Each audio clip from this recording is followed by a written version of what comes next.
ملکہ بلقیس کو بتایا کہ حضرت سلیمان علیہ السلام بہت ہی طاقتور اور جلیل القدر بادشاہ ہیں، جو خود کو اللہ تبارک و تعالیٰ کا پیغمبر کہتے ہیں اور لوگوں کو دین حق کی طرف بلاتے ہیں۔ یہ سننے کے بعد اس خط کے متعلق ملکہ بلقیس نے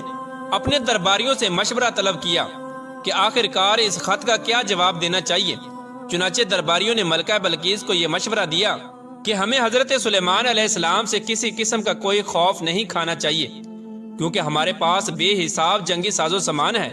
اگر انہوں نے ہمارے ملک پر حملہ کیا تو ہم بھی ڈٹ کر مقابلہ کریں گے۔ اس کے باوجود جو آپ مناسب سمجھیں وہ فیصلہ آپ خود کر لیں۔ اس طرح ملکہ بلقیس نے درباریوں کی تجاویز سن کر کہا کہ بے شک ہم طاقتور قوم ہیں، لیکن کسی معاملے کا یہ حل نہیں کہ فوراً جنگ کے لیے تیار ہو جانا چاہیے۔ چنانچہ اس کے بعد ملکہ سبا نے اپنے درباریوں کے ہاتھوں حضرت سلیمان علیہ السلام کی طرف بیش قیمت تحفے بھیجے،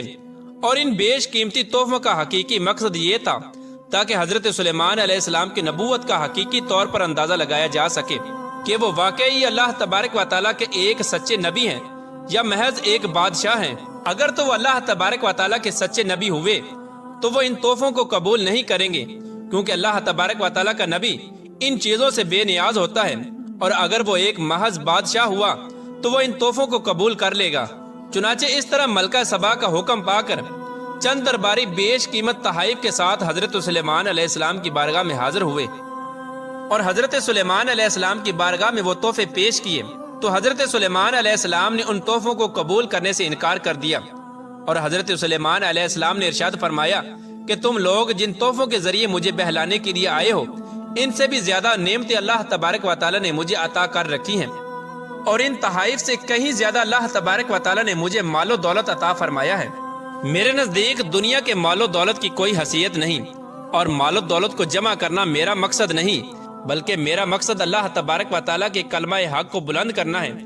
اور میری یہ خواہش ہے کہ تمام لوگ اللہ تبارک و تعالیٰ کے احکامات کی پیروی کریں اور اللہ تبارک و تعالیٰ کی وحدانیت کو قبول کر کے اللہ تبارک و تعالیٰ کی عبادت کریں۔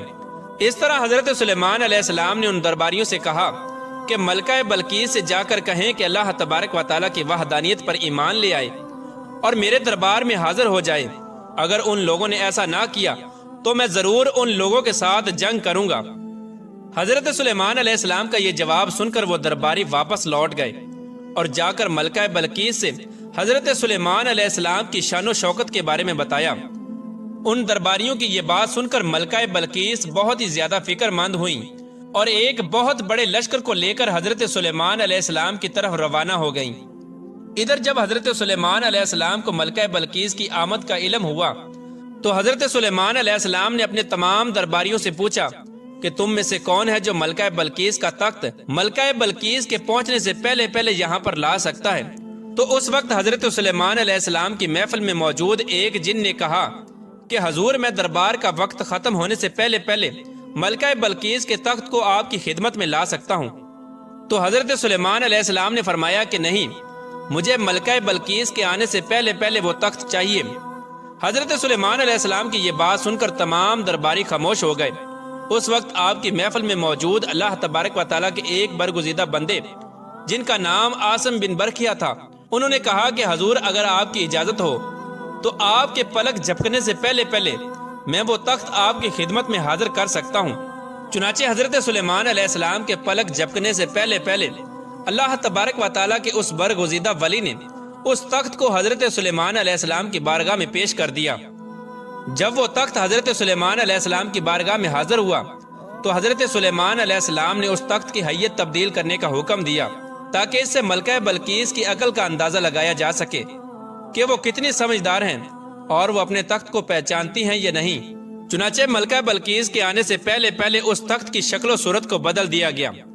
جب ملکہ سبا حضرت سلیمان علیہ السلام کے عالی شان محل میں داخل ہوئیں تو حضرت سلیمان علیہ السلام کی شان و شوکت کو دیکھ کر حیران رہ گئی۔ حضرت سلیمان علیہ السلام نے ملکہ بلقیس کا خیر مقدم کیا۔ ملکہ بلقیس حضرت سلیمان علیہ السلام کے حسن اخلاق سے بے حد متاثر ہوئیں۔ ملکہ بلقیس کے سامنے جب وہ تخت پیش کیا گیا تو ملکہ بلقیس نے اپنے تخت کو فوراً پہچان لیا اور حضرت سلیمان علیہ السلام سے کہنے لگی، یہ تو میرا تخت ہے، اور اس عجیب و غریب منظر کو دیکھ کر سوچنے لگی کہ جو شخص اتنی دور سے اس تخت کو یہاں لانے پر قادر ہے بے شک وہ اللہ تبارک و تعالیٰ کا سچا نبی ہی ہو سکتا ہے۔ حضرت سلیمان علیہ السلام کے اس عظیم الشان معجزے کو دیکھ کر اور حضرت سلیمان علیہ السلام کے حسن اخلاق سے متاثر ہو کر ملکہ بلقیس اللہ تبارک و تعالیٰ کی وحدانیت پر ایمان لے آئیں، اور اس طرح اللہ تبارک و تعالیٰ نے اس خوبصورت شہزادی کو ایمان کی دولت نصیب فرمائی۔ پیارے دوستو، بعض روایات میں آتا ہے کہ ملکہ بلقیس کے ماں باپ میں سے کوئی ایک جنات میں سے تھا جن میں سے ملکہ بلقیس پیدا ہوئی۔ اسی وجہ سے بعض روایات میں یہ نقل کیا گیا ہے کہ ملکہ بلقیس جنات کی اولاد میں سے تھی۔